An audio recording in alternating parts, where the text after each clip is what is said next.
ಕೆಟ್ಟವರಿಗೆ ಹೆಚ್ಚು ಕಾಲ ಅಂತಾರಲ್ಲ, ಹಂಗಾಯ್ತು ಅಣ್ಣಯ್ಯ ಸೀರಿಯಲ್ ಕಥೆ. ವೀರಭದ್ರ ಶಿವು ಮನೆಗೆ ಕೆಡುಕು ಬಯಸಿದ್ದೆ. ಹೆಚ್ಚು ಅಪಾಯವಾಗದೆ ಇದ್ರೂ ಸ್ವಲ್ಪ ಮಟ್ಟಿಗಾದ್ರೂ ವೀರಭದ್ರನೇ ಗೆಲ್ತಾ ಇದ್ದಾನೆ. ಇಬ್ಬರು ತಂಗಿಯಂದಿರ ಮದುವೆ ಆಗಿದೆ ಅಷ್ಟೇ. ಆದ್ರೆ ಅಂದುಕೊಂಡಂತೆ ತಂಗಿಯಂದ್ರು ಸುಖವಾಗಿಲ್ಲ.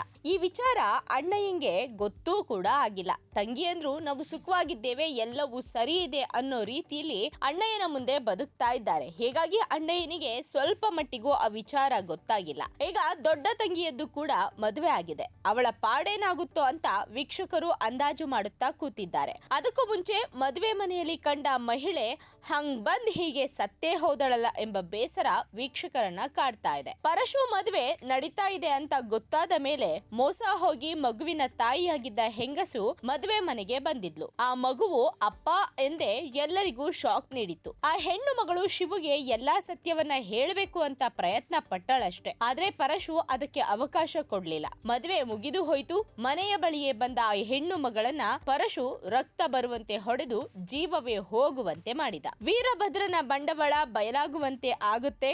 ಡೈರೆಕ್ಟರ್ ಟ್ವಿಸ್ಟ್ ಕೊಡ್ತಾರೆ ಅಂದುಕೊಂಡ್ರೆ ಎಲ್ಲವೂ ಉಲ್ಟಾ ಆಗೋಯ್ತು. ವೀರಭದ್ರನ ಕುತಂತ್ರವೇ ಮೇಲುಗೈ ಸಾಧಿಸಿದೆ.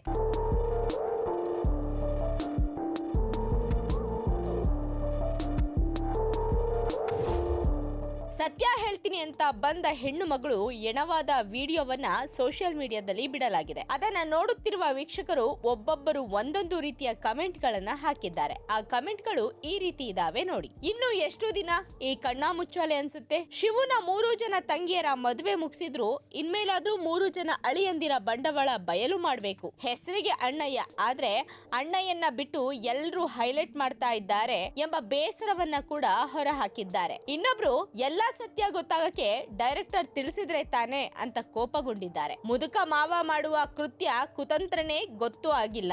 ಈ ವಿಷಯ ಅಣ್ಣಯ್ಯ ಕಂಡು ಹಿಡಿಯೋ ಹೊತ್ತಿಗೆ ಅಣ್ಣಯ್ಯ ಮುದುಕ ಹಾಕ್ತಾನೆ ಅಂತ ಹಾಸ್ಯ ಪಟಾಕಿಯನ್ನ ಆರಿಸಿದ್ದಾರೆ. ಮೊನ್ನೆನೆ ಹೇಳಿದ್ದೆ ಅಲ್ವಾ ಆ ಹೆಂಗಸು ಸಾಯ್ತಾಳೆ ಅಂತ ಇನ್ನೊಬ್ರು ಭವಿಷ್ಯ ನಿಜ ಆಗಿದ್ದಕ್ಕೆ ಖುಷಿ ಪಟ್ಟಿದ್ದಾರೆ. ಹೀಗೆ ಕಮೆಂಟ್ಗಳ ಸುರಿಮಳೆಯೇ ಆ ವಿಡಿಯೋಗೆ ಬಂದಿದೆ.